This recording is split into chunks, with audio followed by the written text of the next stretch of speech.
지금은 또 많은 국민들의 인식에서 또 이렇게 갑작스럽게 많이 넘어가고 이제 기억에서 또 잊혀져 가고 있는 또 이런 상황이지 않은가. 불과 이제 한두 달 전까지만 하더라도 거의 이제 국가 재난 상태에까지 이제 갔었었는데요.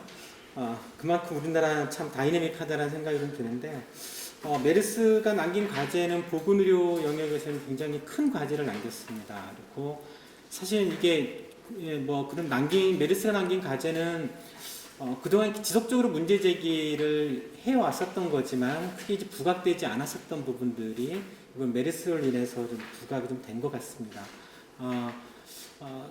김윤 교수님 같은 경우에는 이제 메르스가 낙타를 숙주 삼지 않고 한국 의료 체계를 숙주 삼았다라는 말씀을 하신 적이 있었는데 아주 정확한 표현이신 것 같아요. 옛 속담에 이제 소 잃고 외양간 고친다라는 얘기가 있었는데, 참 그런 속담 정도라도 좀 제대로 좀 했으면 좋겠다라는 생각이 요즘에는 아주 절실합니다. 그래서 오늘 이 자리에서 지금 최고의 전문가분들과 토론자분들을 좀 모시고 메르스가 남긴 과제와 문제점들을 무엇이고 앞으로 우리 사회가 어떻게 나아가야 될 것인지 보건의료체가 나아갈 것인지에 대해서 듣는 얘기들을 토론회를 좀 할 수 있도록 하겠습니다. 7월에 제가 메르스가 발병되고 나서 국회 대책특위에 참여를 했습니다. 근데 참여를 할 때 처음부터의 느낌은 그랬어요. 세월호 국정조사특위에 참여를 하면서 국가의 국민의 생명 안전을 지키는 국가의 위기관리 대처 능력 이런 것들을 너무 구체적으로 들여다봤기 때문에 세월호 이후에는 그래도 뭔가 조금 달라졌겠거니, 그리고 세월호 국정조사 특위 이후에 국회에 꾸려졌던 국민안전혁신특위에서 정부의 모든 부처들을 대상으로 이 기관복을 받고 안전과 관련된 점검을 하면서 메르스가 터지기 이전에 충분히 이야기를 했기 때문에 뭔가 좀 아무리 그렇지만 국가라고 하는 시스템을 운영하는 데 있어서 최소한의 기본적인 것은 갖췄겠거니 이렇게 생각을 했는데, 막상 메르스가 터지고 나서 보니까 정말 참담한 상황이었어요. 우리 임승관 교수님 나중에 전문가 이 부분도 오셔서 말씀도 해주시고 그래서 잘 들었습니다만은, 국민안전혁신특위에서 제가 그렇게 이야기를 했거든요. 특정한 소설가의 소설 제목까지 예로 들면서 인수공통전염병을 예로 들었었습니다. 인수공통전염병이 만약에 발생했을 경우에 그 소설에 나오는 것은, 국가에서 할 수 있는 것은 격리 외에 아무것도 없었다. 그리고 격리당원 지역의 국민들은 그냥 무참하게 갇혀서 국가를 원망하면서 죽어가는 것이 그 소설 내용의 전부였다. 그런 점에서 감염병과 관련된 대책도 다시 한번 끄집어내서 점검을 하고 대응 매뉴얼이라든지 이런 것들도 점검을 해야 될 필요가 있겠다. 이렇게 이야기를 했는데 전혀 오히려 더 큰 문제, 그러니까 전문가의 전문적인 식견을 필요로 한 것이라고 하는 것을 전제로 의학적인 측면만을 부단하게 고집하면서, 그것도 이 타당한 의학적 소견이냐 아니냐를 떠나서 애초에 설정한 의학적 소견의 테두리를 처음부터 끝까지 지키는데 그쳤어요. 그러다 보니까 실제로 청와대에서는 전문가를 불러서 이야기할 때 전문가들이 그랬다는 거 아닙니까? 의학적으로는 지역 감염이 발생하지 않았기 때문에 총 단계를 열어놓고 본다면은 2 내기 3단계에 해당하지만은 국민들이 느끼는 체감의 정도는 7 내기 8단계다. 이런 이야기를 대통령 앞에서 직접 했고, 그럼에도 불구하고 국민들이 느끼는 불안의 정도 7, 8단계, 7, 8에 해당하는 그런 단계에 대한 조치를 전혀 하지 않았던 거죠. 그게 어디에서 발생한 것인가 봤더니 매뉴얼을 정비하도록 하고 있는 매뉴얼 정비부터가 전혀 이루어지지 않고 있었어요. 표준 매뉴얼이나 이런 매뉴얼을 아예 손대지 않았던 게 아닌가 이렇게 싶고 6월 3일 날 청와대에서 전문가 회의를 대통령이 처음으로 소집해서 한 다음에 6월 4일 날 국민안전혁신처에서 마련된 세월호 이후 그렇게 지적을 받고 마련한 국정상황실 거기 가니까 시설은 어마어마하게 좋게 해놨었습니다. 전국에 있는 거의 모든 CCTV를 실시간으로 들여다볼 수 있는 체제를 만들어 놨어요. 그런데 이 법에 의하면은 이제 단계가 심각 단계로 되면은 국민안전처에서 재난 컨트롤 타워에 타워장을 맡는 거죠. 그런데 뭐 하고 있느냐 물어봤더니 그냥 이 중대본 구성에 대비해서 상황만 지켜보고 있을 뿐이었어요. 실제로 메르스를 이겨냈던 것은 퇴치시킨 것도 아니고 이겨냈던 것은 정말 이름 없이 헌신적으로 이런 의료기관의 의료 종사자들이었죠. 그런데 또 그것만으로 그쳤다면은 국가 시스템만 제대로 작동하고 가동할 수 있다면은 대응할 수 있지 않겠느냐 하는 생각이 들 수 있을지 모르지만은 이 자본에 대해서 철저하게 이 굴욕적일 정도의 정부가 입장을 가지고 대처해왔던 것이 그 과정에서 또 밝혀졌었습니다. 대표적인 예가 삼성 서울병원과 관련된 것이죠. 전혀 이 국가의 행정력이나 지도가 삼성 서울병원 앞에서는 완전히 무력화돼서 역학조사관이 가서 역학조사를 하는 것도 사실상 삼성이 허가를 받아야 되는 정도의 상황이 발생했고 그 결과는 확진 환자의 절반 이상을 삼성 서울병원이 감염의 근원지가 되는 그리고 당사자들도 스스로 감당할 수 없었던 이런 상황이 되어버리고 말았던 거죠. 그럼에도 불구하고 정부 관계자들은 삼성병원 감염내과 과장이 삼성병원이 뚫린 게 아니라 정부가 뚫렸다라고 그런 이야기를 할 때 사실은 맞는 이야기일 수 있죠. 그러나 정말 자신들이 했던 이야기에 대해서는 행위에 대해서는 전혀 간과한 채 그런 답변을 했을 때 정부의 차관들은 옆에 앉아서 정말 부끄러운 줄 모르고 앉아 있었습니다. 그래서 삼성 서울병원 왜 폐쇄 조치를 안 하느냐라고 제가 강력하게 따졌더니 나중에 그 다음날 아주 혹독하게 일부 언론에서는 사설까지 동원해갖고 황당한 주장을 했다라고 이렇게까지 나왔는데 결국은 삼성 서울병원이 스스로 나서서 부분 폐쇄 조치를 취하지 않았습니까? 국민의 생명과 안전보다는 자본주의의 그런 어떤 문제들이 대형 병원이라고 하는 거대 병원 앞에서 어떤 형태로 모습을 보이는가 이게 우리가 이번에 간과하지 말아야 될 것이고 그 속에서 국민의 안전과 생명을 지키기 위해서는 그런 요소들을 어떤 형태로 해서 이 국가의 통제하에 둘 것인가 그리고 더 한 걸음 더 근본적으로는 공공의료 체계를 어떤 형태로 구체화시켜서 시행해야지만이 지난 메르스와 같은 재난 사항에 대해서 우리가 온전하게 대처할 수 있고 할 것인가. 단순하게 손만 씻는 것만이 우리의 국민들의 이 안전과 생명을 좀 지킬 수 없다는 그런 결론에 도달했기 때문에 메르스가 종식되었다고 사실상 종식되었다고 하지만은 정부의 발표대로라고 한다면은 이후 국정감사라든지 이후 국가의 안전 시스템을 다시 한번 정비하는 과정에 있어서는 지난 메르스의 교훈을 잊어버리지 말고 우리가 꾸준히 지속적으로 이번 메르스를 통해서 확인된 개선점들, 거기서 찾아야 되는 교훈들은 잊지 말고 제기해 나가고 반드시 관철시키자는 취지에서 우리 당이 오늘 이런 토론회를 마련했다고 생각합니다.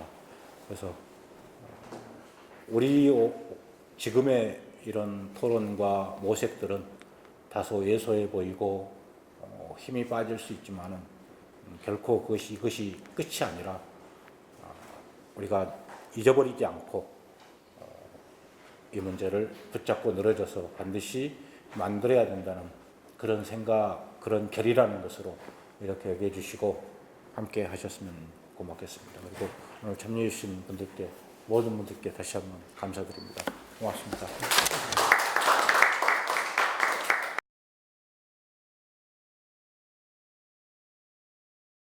이렇게 보면 제가 오늘 드릴 말씀은 좀 이렇게 뭐 정책이나 사업, 뭐 체계, 뭐 예산, 뭐 이런 부분하고 조금 거리가 있는 얘기들일 것 같아요.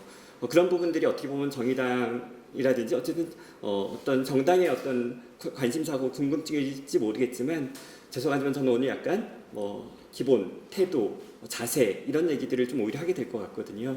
조금 평소의 관점과 다르더라도 좀 들어주십시오. 이제 첫 번째 장면 한 6개 장면을 꼽아봤는데요. 이제 5월 19일 날에 이 1번 한제 장면을 돌아볼 필요가 있습니다.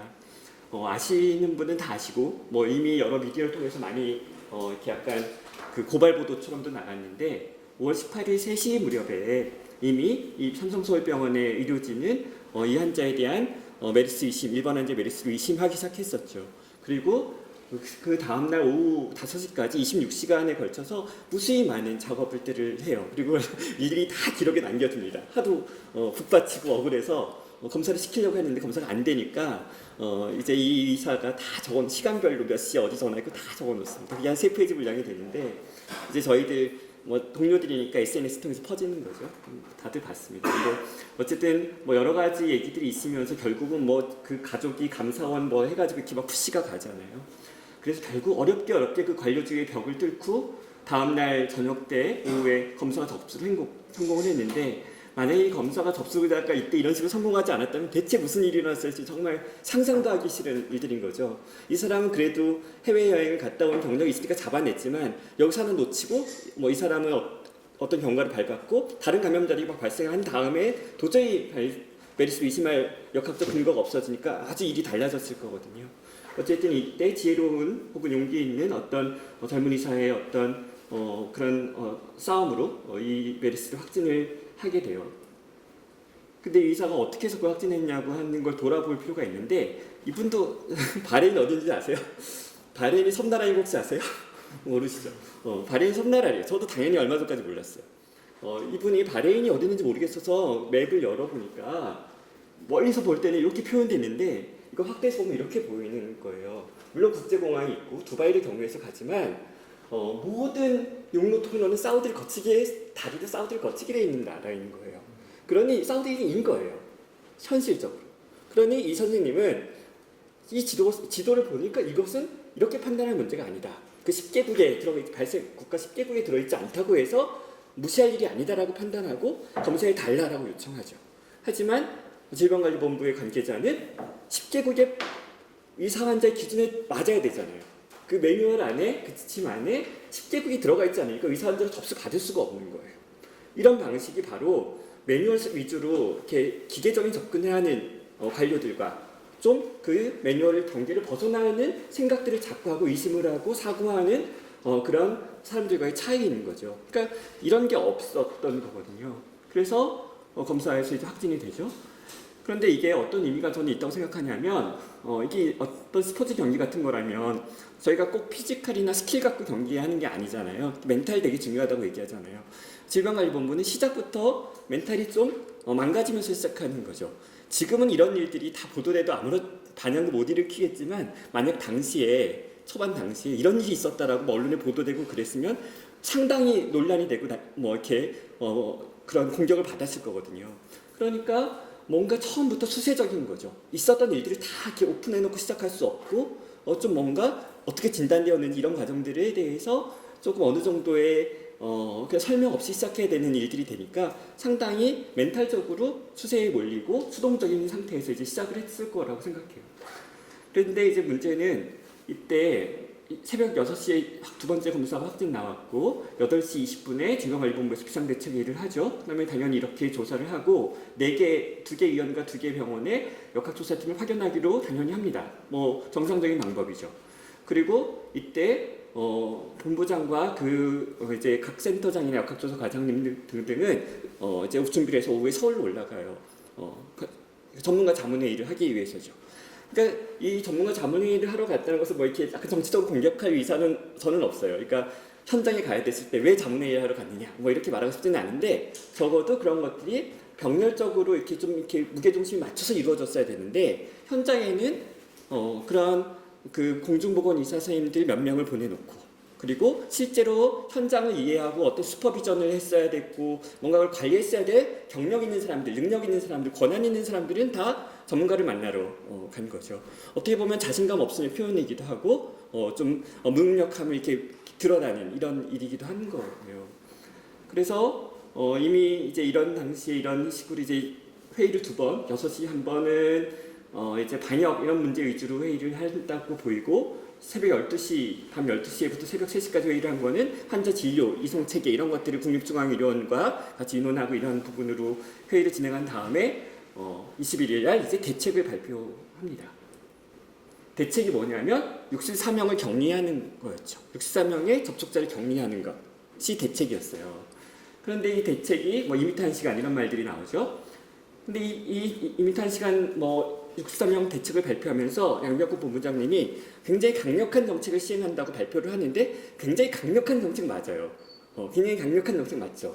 1시간을 가지고 정치적으로 공격할 필요는 없다고 생각하는 게 실제로 말은 저렇게 했고 지침은 저렇게 써있지만 1시간으로 안 했거든요. 그 방에 들어갔던 8104호에 들어갔던 일본 환자 병실에 들어갔던 모든 사람들이었어요. 그 배식하는 사람들까지 청소하러 들어가신 분까지. 그러니까 실제로 1시간 규정대로 하진 않았어요.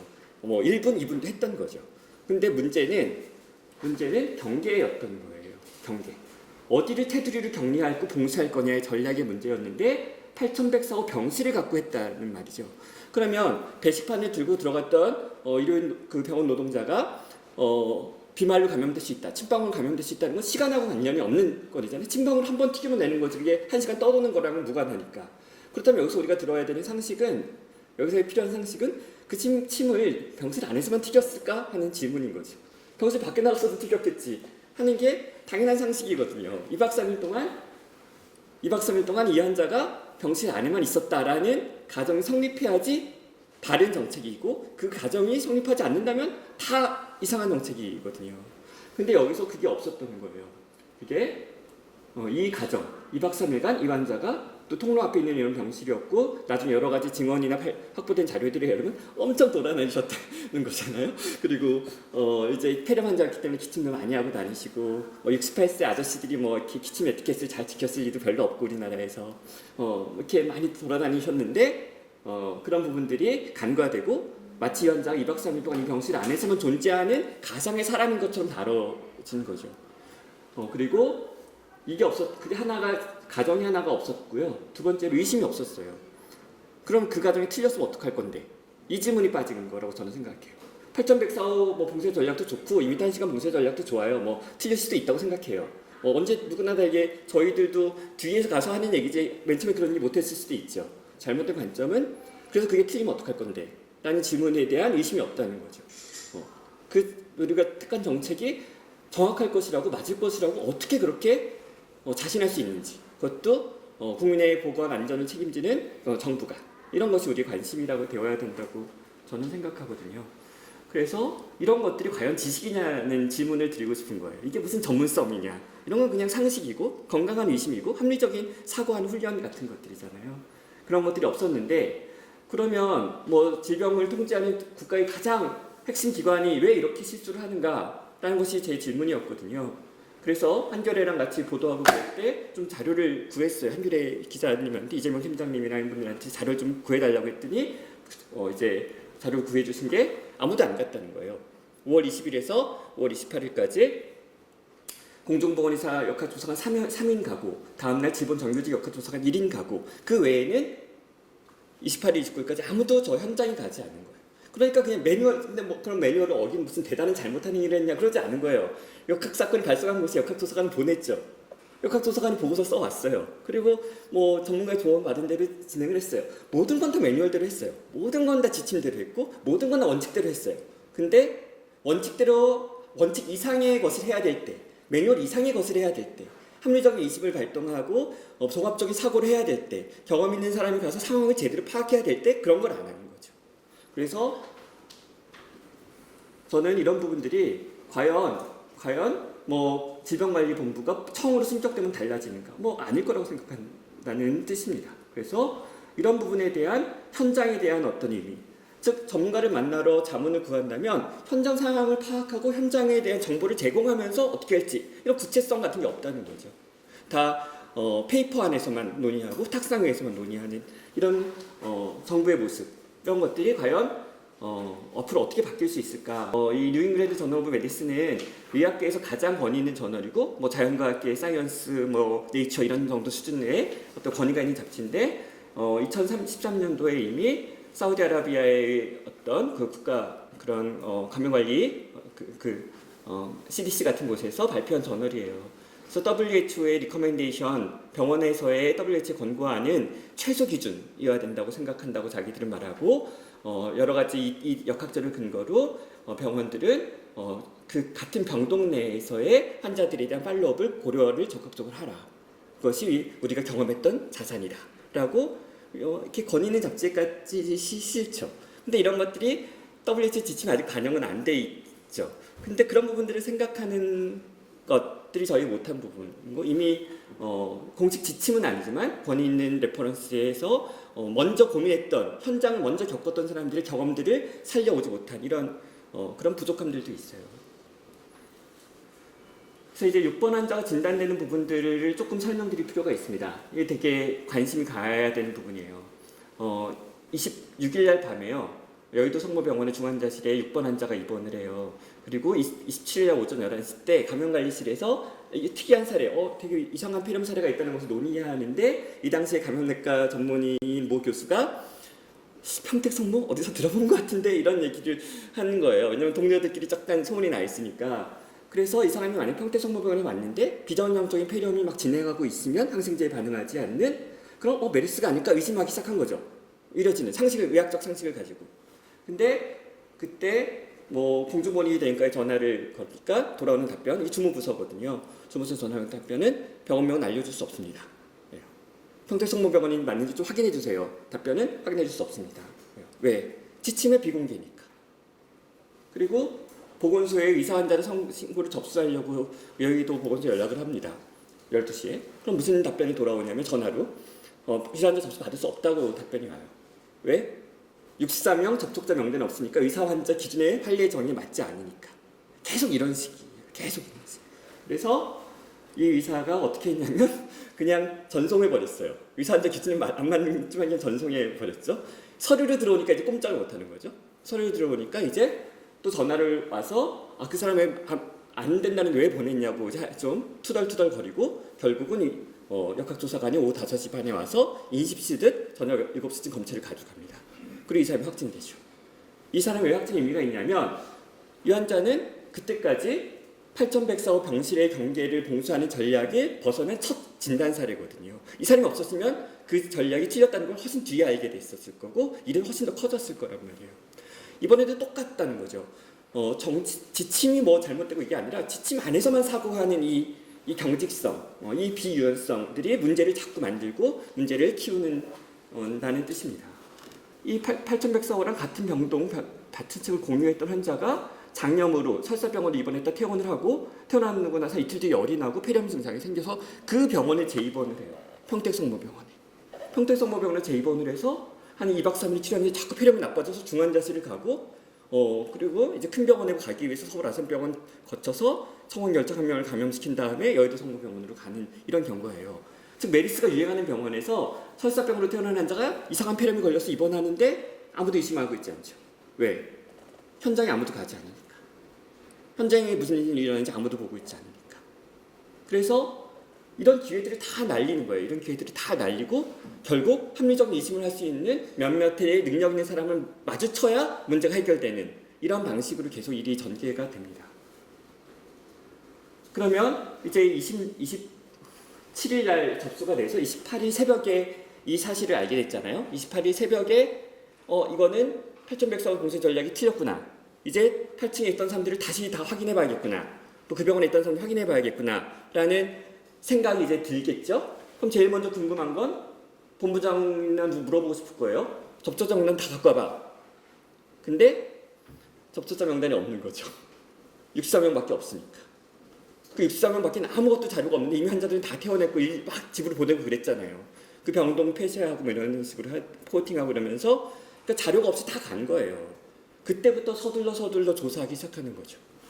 그리고 아마도 복지부에서는 이때 이 상황을 와서 확인했을 거예요. 그래서 복지부에서는 그냥 합리적인 추론이에요. 팩트를 보고하는 얘기는 아니고요. 합리적인 추론을 해보면 복지부에서는 질병관리본부가 지금까지 했던 일들에 대해서 매우 잘못되었다는 것을 인식했을 것이고 이 일은 이제 복지부가 직접 접수한다. 이런 식의 그런 지휘체계 상향이 일어나게 되는 고날짜인 거예요. 이런 일들이. 명단도 없고 아무것도 없으니까. 그래서 이 당시에 평택성모병원에서 1번 환자가 최소 25명을 이제 감염시키거든요. 그 3일 동안에 6번 환자를 비롯해요. 14번, 16번 환자를 비롯해요. 그리고 그 중에 5명이 인지되지 않은 감염자가 대청병원, 건양대병원, 굿모닝병원, 삼성병원 흩어져요. 이 사람들이 다 퍼뜨린 거죠, 결국은.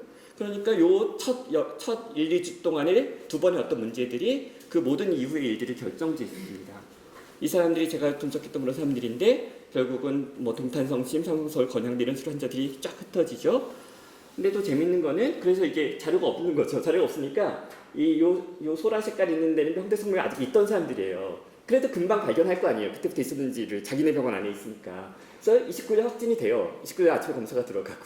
하지만 이 병원 밖으로 떠나 있는 사람들은 30일, 31일에서야 확진이 되는 거예요. 하루 이틀 더 걸리는 거죠. 명단이 없으니까 전화번호도 없고 다시 막 간호사들도 이미 다 격리됐고 아무도 없잖아요. 막 조사해야 되니까 이게 시간이 하루 이틀 소모가 되는 거죠. 그래서 처음에 이 플랜이 틀렸을 수 있다는 가정하에 어떤 사람들은 저한테 이런 질문을 하더라고요. 그러면 당시 그때 정책을 결정했으면 그 사람들 다 격리시켰을 거냐고. 아니죠. 명단만 있었어도 됐잖아요. 최소한. 혹은 명단 더하기 감시. 열나면 얘기하세요. 증상 있으면 얘기하세요. 이게 능동 감시잖아요. 액티브 서빌런스 할 수 있었잖아요. 어렵지 않잖아요. 근데 그런 것들, 그 정책 하나에 대한 틀렸을 때에 대한 할 수 있다는 의심이 없는 것. 내 생각이 틀릴 수도 있네? 이 생각이 없는 거죠. 한마디로 얘기하면. 그래서 일들이 이렇게 진행됩니다. 그리고 이제 29일에서야 복지부에서 이제 대책본 올라가고 격상되고 나서야 처음으로 14명이나 평택성모병원을 가요. 이제서야. 이런 일이 너무 안타까운 거죠. 자세. 근데 이게 그 감염됐던 사람들인데요. 그 평택성모에서 그 초반에 이게 역학 커브에서 여기서는 증상 발현일을 상자로 찍는 거거든요. 이게 언제나 보시죠 말이죠. 다 19일부터 28일까지. 이미 다 그때 증상이 있었어요. 그러니까 여기서 현장에 가서 현장 상황을 잘 살펴보고 있으면 다 알 수 있는 사례들이었다고요. 폐렴을 입원하고 열나고 이런 사람들이 계속 속출하고 있는 상황이란 말이에요. 근데 아까 말씀드렸듯이 20일에 역학조사관 갔다 오고 21일 역학조사관 갔다 오고 그다음부터 아무것도 확인하지 않으니까 저게 다 날아가는 거라고요. 그리고 뒤로 다 저렇게 생긴 거지. 이게 결국 다 이걸 만든 거예요. 그래서 이런 잃어버린 사례들 같은 부분들이 초반에 현장 기반으로 판단하지 않은 그리고 그런 현장의 중요성 같은 걸 간과한 이런 문제라고 저는 생각합니다. 뭐 이렇게 됐죠. 잘 아시듯. 그리고 이제 삼성서울병원 14번 환자 얘기를 하면 삼성서울병원 14번 환자도 똑같습니다. 14번 환자는 이 날짜에 겹쳐서 입원을 하고요. 그 다음에 열 다 떨어져서 퇴원했다가 증상이 다시 폐렴 생겨서 다시 입원을 해요. 평택성모에 재입원을 하고 그리고 뭔가 잘 안 낫고 병원 어수선하고 나니까 평택 굿모닝으로 가고 여기서 또 몇 명 감염시키고 그다음에 삼성서울병원에 가서 이 일들을 일으키죠. 이미 다 디텍션할 수 있는 일들이었어요. 평택 굿모닝은 전혀 모르죠. 뭐 그 옆 병원에서 무슨 일이 일어났는지. 그리고 이제 이 상황들이 이후에 커다란 메스를 만듭니다. 근데 이제 조금 다른 주제로 아까도 정 의원님께서 지적하셨지만 삼성서울병원 역학조사 논란은 전 두 가지 측면이 다 있다고 생각하는데 그중에 이제 말씀하신 측면을 제외하고 약간 다른 관점에서 얘기하자면 삼성의 권력 문제인가, 뭐 조직의 비밀주의인가, 처음부터 의도적으로 그런 작업을 했는가, 혹은 복지부가 봐줬는가 이런 논란에 있어서 글쎄 그러기야 했을까라는 질문으로 시작하고 싶어요. 저기서 삼성이든 복지부든 이해관계는 큰일이 나면 안 되는 거거든요. 이게 뭘 보호하고 이게 아니라 영리고 이거 아니라 당장 큰일이 나면 안 되는 절대절명의 과제가 모두에게 있단 말이죠. 다 선의를 시작했을 거예요. 근데 선의가 상황에 따라 변질된다고 생각하는 겁니다. 그러니까 삼성병원도 선의, 우리가 정부 도와야지 뭐 쟤네가 지금 무슨 능력이 있겠어? 뭐 이런 식으로 시작했을 것 같아요. 근데 그러니까 역학조료도 야 걔네들 역학조사가 나서 뭘 하냐 뭐 이렇게 병원도 잘 모르는 애들인데 뭐 이러면서 자기네 간호사들 이용해서 역학조사하고 이랬겠죠. 그리고 PCR 검사도 빨리빨리 우리가 해서 자료를 주자 이렇게 했을 거라고 생각해요. 근데 이 자료가 문제가 거기서 이제 뭔가 다른 문제가 발생하지 않았으면 아름답고 깔끔하게 끝났을 텐데 거기서 환자가 이상하게 열난 환자들이 있다는 걸 알게 되고 PCR 검사 같은 걸 해서 자료를 얻게 됐는데 이 자료를 확실히 하고 싶은 이런 욕망들이 있지 않았을까 싶어요. 거기 있는 전문가들이 뭐 경영의 논리에 의해서 자기가 보고할 걸 막히고 이렇다고 생각하진 않아요. 자료들이 좀 더 확실하게 알고 이 총체적으로 분석하고 갖다 주자 이런 선한 마음이었을 거예요. 그래서 그 자료를 하루 이틀 자꾸 갖고 있었을 거라고 생각해요. 근데 여기서 저는 이들의 문제는 이거라고 생각하는 거거든요. 이 정보의 성격을 오해했다는 거죠. 자기네 병원에서 역학조사를 수집하면서 환자가 발생한다는 걸 이해했다면, 먼저 조기에 인지했다면 그 정보는 삼성서울병원을 위해서 사용하는 자기들 병원 관리 위해서 사용하는 정보뿐만 아니라 다른 병원을 보호하기 위해서 다른 병원에서 대비하기 위해서 사용해야 되는 공공재 같은 거였다는 거예요. 근데 이 공공재 같은 성격을 이해하지 못하고 우리들이 잘 이해 못하잖아요, 의사들이. 그리고 자기네 병원 자료라고 생각한 거죠. 그래서 갖고 있었다고 생각해요, 저는. 그래서 근데 이건 굉장히 중요한 지점이죠. 그리고 비판받아야 되는 지점이에요. 그 정보가 왜 니네 정보냐? 그 정보는 우리 대한민국의 정보다라고 우리 생각하는 거잖아요. 저는 주로 정부의 문제라고 생각하거든요. 그러니까 즉 거버넌스가 없었다고 생각합니다. 이때부터 5월 29일부터 그 질본이 물러나고 복지부가 이제 그런 파워를 갖는 시점부터 병원 공개를 하는 한 6월 7일까지 저 열을 설명하기가 되게 힘들어요. 왜 저렇게 하지? 왜 저렇게 저런 식으로 하지? 이렇게 설명하기 되게 힘든 과정들이거든요. 근데 다 뭔가 주저하고 미루고 지연하고 뭐 박근혜 대통령은 투명하게 공개하시는 정보 다 공개라고 말하는데 실행도 안 하고 이런 일들이 계속 일어나잖아요. 저는 이때 생각하는 게 거버넌스가 없었다고 생각해요. 즉 질병관리본부가 28일까지 하고요. 29일부터 복지부에서 한 게 아니라 28일까지 질병관리본부가 하고 복지부는 7일부터 했다라고 생각하고 이때 없었다라고 생각합니다. 즉 인계가 되지 않는 거죠. 그러니까 현재의 문제에서 현재의 지휘체계에서 더 상급 지휘체계로 정보들이 가고 인력들이 가고 뭐 이렇게 서로 협력하고 순환해야 되는데 이게 약간 단절되듯이 되는 거죠. 한 팀 물러나고 세 팀 들어가듯이. 그 세 팀이 들어가는데 복지부가 들어가고 복지부는 전문성이 부족하니까 민간 전문가를 끌고 들어간단 말이에요. 뭐 김우주 교수님을 비롯한. 그래서 그분들이 당연히 수습하고 싶지만 이게 무슨 상황인지 이해하는데 오래 걸리고 이해하는 기본 자료도 없고 그러니까 상황을 이해하는데 며칠이 걸리는데 그 상황을 이해하는 그 상황에서 되게 다이나믹하잖아요. 박원순 시장님 기자회견하고 뭐 정치적인 논쟁으로 변질되고 뭐 WH에서 와서 실사하고 뭐 복잡한데 병원은 막 늘어나잖아요. 그런 다이나믹한 공간 안에서 한 열흘 정도 상황을 파악하고 뭔가 대책을 만들고 이렇게 하자라고 진행하는데 공식적으로 진행할 때까지 한 열흘 걸렸다고 생각해요. 그러니까 이 과정들이 지휘체계가 상향되는 그 과정이 순조롭지 않았던 것. 약간 문책성으로 질본이 물러나고 복지부가 접수하듯 이렇게 하는데 그런 과정들이 순조롭지 않았던 것.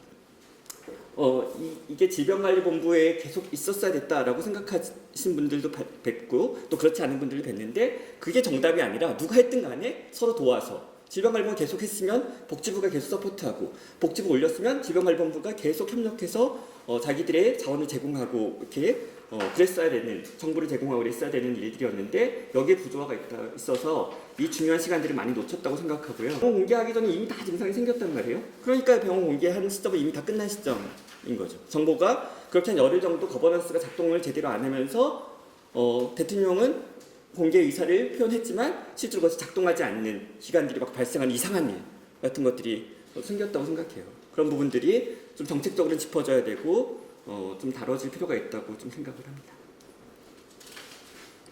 그래서 뭐 좀 얘기가 너무 길어지니까 좀 정리하겠습니다. 저는 굿모닝 병원에 가봤었는데 6월 6일에 처음 굿모닝 병원에 갔었습니다. 나중에 알았지만 그게 즉각 대응팀이란 거였더라고요. 즉각 대응팀이라는 건 나중에 알았는데 이거를 가봤을 때 이 병원은 되게 불쌍한 병원입니다. 가엾은 병원입니다. 한 10명 정도 환자가 유입이 되는데 이때부터 쭉 평택성모랑 가까이 있으니까 다 유입이 되고 그 병원에 감염을 일으키고 이제 병원이 뭐 거의 뭐 자동 폐쇄되죠. 코팅하고. 근데 제가 6월 6일 갔을 때까지 이미 코팅 다 하고 며칠 지난 시점인데 제대로 된 지원을 한 번도 받은 적이 없어요. 즉 뭐 지번에서 온 적도 없고요, 경기도에서 온 적도 없고, 뭐 복지부에서 온 적도 없고, 아무도 안 왔고, 역학조사관 와서 역학조사해 가고, 그 다음에 평택시 공무원 와서 공문 주고 가고, 이게 다예요. 6월 6일까지. 이 병원은 재난을 입고 더더군다나 병원을 어떻게 격리해서 유행을 막아야 되고 이런 중차대한 일이 있는데 단 한 명의 관료도, 제대로 된 관료도, 단 한 명의 전문가도 초대받지 못하고 아무도 가지 않아요. 정말 혼자 있어요. 이런 코호팅 정책 같은 것도 다 자기들이 그냥 짠 거예요. 여기는 뭐 조그만 큰 병원은 아니잖아요. 감염 전문가가 있거나 이런 병원은 아니거든요. 자기들이 막 가서 스스로 고민해서 만들고 이런 과정 동안에 아무 자원이 들어가지 않아요. 그래서 그런 식으로 행정의 공백이 일어나는 대표적인 예였고, 뭐 이 병원의 어떤 호불호를 떠나서 그런 문제들을 좀 현장에서 저는 좀 목격을 했습니다. 질본은 뭐 어쨌든 스스로 만들건 복지부가 이게 복지부라고 하고 뭐건 간에 정책을 만들고 매뉴얼을 만들고 뭘 해서 내려요. 공문을 내리죠. 그럼 공문을 받아서 실행하는 건 보건소의 구급 공무원들이에요. 그리고 여기가 없어요. 그게 공문이 가면 어떻게 되는지 뭐가 문제가 있는지를 수집하고 피드백하고 자료를 올리고 뭔가 이 지침 현장이 안 맞으니까 이렇게 바꿔야 되겠다고 얘기하거나 여긴 좀 사람이 필요해 좀 보내주세요 하는 사람이 아무도 없는 거예요. 여기가. 그래서 이 톱니바퀴 하나가 빠진, 이 지역의 톱니바퀴가 하나 빠진 것. 그러니까 좋은 설계가 있을 수 있고요. 좋은 인부가 있을 수 있는데 좋은 현장 감독이 없는 이런 식으로 일들이 계속 진행됐다고 생각합니다. 근데 시도는 변명의 여지가 좀 있어요. 남경필지사나 대전시장이나 서울시장은 변명의 여지가 있는 게 이게 없었거든요. 실태조사의 권리가 복지부 장관에게만 법령으로 있었어요. 이번에 개정된 법령을 이렇게 빨간색으로 바꾼 건데, 그러니까 즉 문제를 파악하는 데 투입될 수 있는 실태조사의 권한은 복지부 장관에만 과거 법령에 있었어요. 그러니까 시도가 끼어들면 약간 간섭이고 좀 뭔가 이렇게 좀 끼지 않아야 될 자리에 끼는 이런 일들 같은 게 기존 법령의 문제였고, 그런 것들을 다 이제 이번에 바꾸면서 이제 지방자치단체와 이런 말들이 계속 들어가게 됩니다.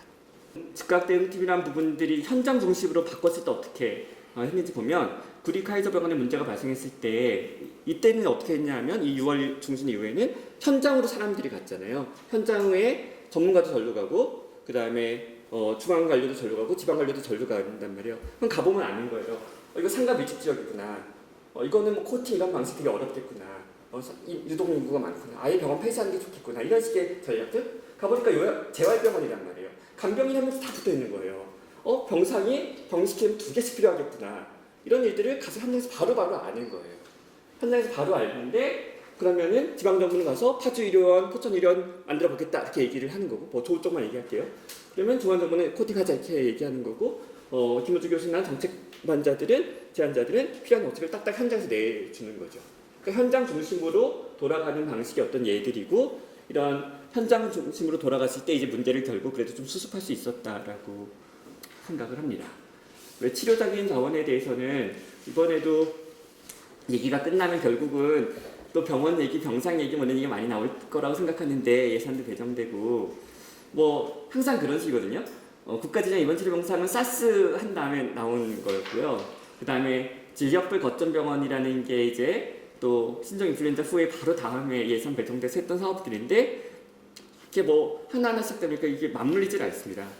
경기도에서는 41개 외래 거점 진료병원이라는 것들을 세팅을 했고, 경기도 의료 수원병원을 이제 역할을 부여했고, 분당서울대 역할을 부여해서 진료 전달 체계를 이런 식으로 만든 거예요. 41개 병원이 환자가 발생하면 입원시키지 않아도 된다. 수원병원으로 보내라, 진단해서. 그럼 수원병원에서 진료를 하고, 그리고 수원병원에서 중환자 생기면 분당서울대로 보낸다. 이런 식의 트랜스포트를 만드는 거죠. 그러니까 진료라는 거는 병원의 숫자로 되는 게 아니라 이렇게 이어지고 이어지는 전달 체계로 되는 거니까 이런 식을 만들어서 이게 실제 돌아가는데 이 모델에 있어서는 두 가지가 있기 때문에 돌아간다고 전 안 돌아갈 거라고 생각했는데 돌아가는데요.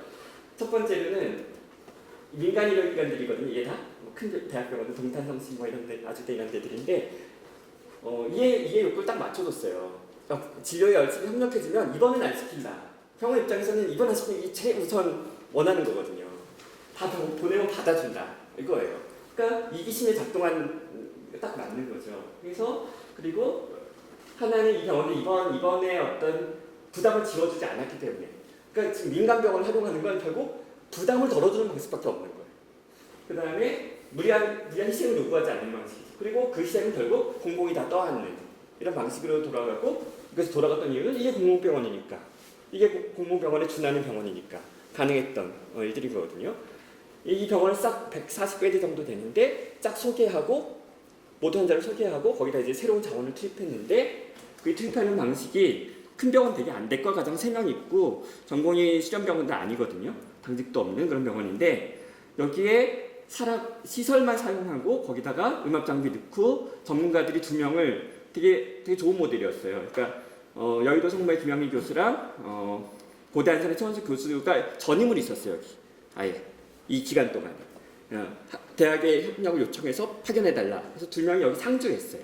2명이 상주하고 분당서울대 이영 박사라는 예방의학자가 여기 상주하면서 계속 그 전문가를 이 안에 보내주고 시설 장비를 투입해주고 그 다음에 거기 있는 뭐 노동조합과 우리 의료인들에게 병원 근무자들에게 협력을 이제 부탁하고 당부하고 뭐 이런 식으로 이게 돌아갔어요.